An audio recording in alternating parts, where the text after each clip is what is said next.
বাড়িতে আজকে মেহমান আসবে, আর মেহমান আসলে কিছুটা প্যারা মনে হয়, কারণ একা হাতে কাজ সামলানো খুবই কষ্ট হয়ে যায়।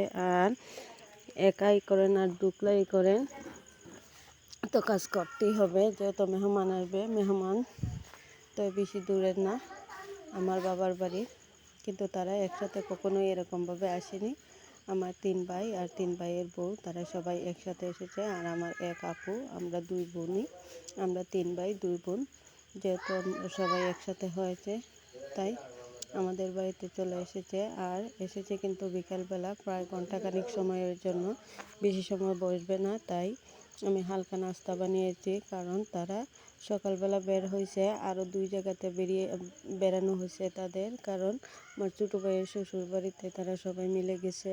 আর আমার বড় ভাই বাহিরে থাকতেন, উনি বাহিরে থাকা অবস্থায় আমার ছোটো ভাইকে বিয়ে করানো হয়েছিল, তাই তাকে আমার ছোটো ভাইটাকে বিয়ে করানো হয়েছে। ও সেনাবাহিনী চাকরি করে।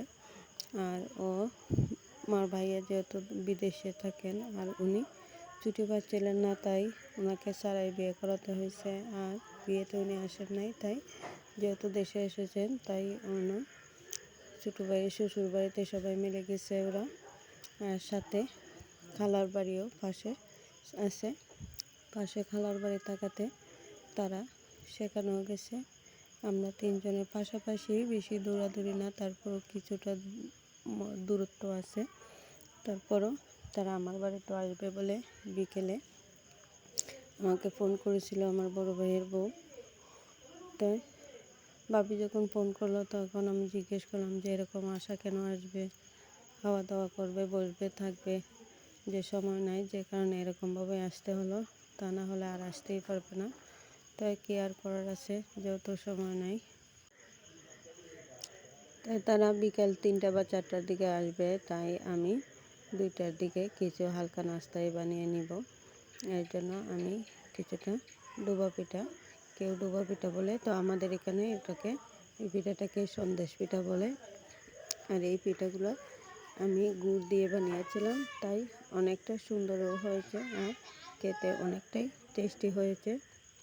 এই ভিডিওগুলো ছিল আজকে থেকে 3 দিন আগে, প্রায় 3 থেকে 4 দিন আগে। আমি সে থেকে এডিট করার মতো কোনো সময় পাইনি, তাই আজকে এডিট করলাম। আর আজকে যেহেতু কারেন্ট নেই, তাই আমি বাহিরে বসে ভয়েস দিচ্ছি। আর ভয়েস যখন দিচ্ছিলাম, বাহিরে আসমানের দিকে তাকিয়ে দেখি এত সুন্দর চাঁদ, যা বলার বাহিরে। অনেক দিন ধরেই আসমানের চাঁদগুলো দেখি না, কারণ কারেন্ট থাকাতে দেখা হয় না, সে কারণে আজকে না হয় দেখেই নিলাম। তাই আমি এর জন্য কিছুটা 2 প্যাকেট নুডলস সিদ্ধ দিতেছি।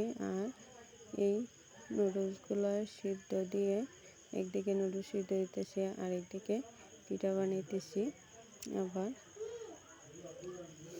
এগুলো সব একা হাতে করতেছি। একা হাতে কাজ করলে যেমন সব দিকে তাড়াহুড়া লেগে যায়। আর 2 চুলাতেই কাজ করতেছি একসাথে। আর পিঠাগুলো খুব সুন্দর হয়েছে। আর এখন আমি নুডলস বানানোর জন্য এখানে ডিম, পেঁয়াজ, কাঁচা লঙ্কা, যা যা লাগে যাবতীয় সব কিছু দিয়ে নুডলসটা দিয়ে দিলাম। আর আমার 2টা ভাতিজি আর একটা ভাতিজা আছে, ওরা নুডলস খেতে খুবই পছন্দ করে।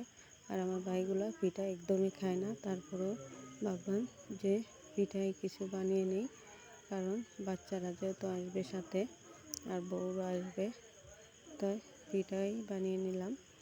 আর এই পিঠাগুলো ডাল দিয়ে বানাবো। আর এক এক করে আমি পিঠাগুলো সব ভেঙে নিলাম।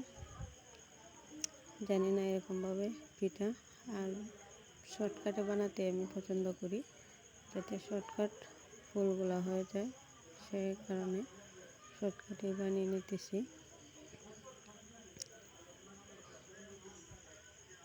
বাবার বাড়ি মেহমান আসবে বলে কথা, মনে অন্যরকম একটা আনন্দই বিরাজ করতেছে। আর এখানে আমি একটা ফুল পিঠা বানিয়ে নিব। আর ফুল পিঠাটা আমি কখনো বানাইনি, তারপরও আজকে চেষ্টা করতেছি, তো দেখি পারি কিনা। চেষ্টা করলে তো আর দোষ নেই, দোষের কি আছে। তাই মোটামুটি কিছুটা হয়েছে। যারা ইউটিউব থেকে দেখছে সাবস্ক্রাইব করে দিও।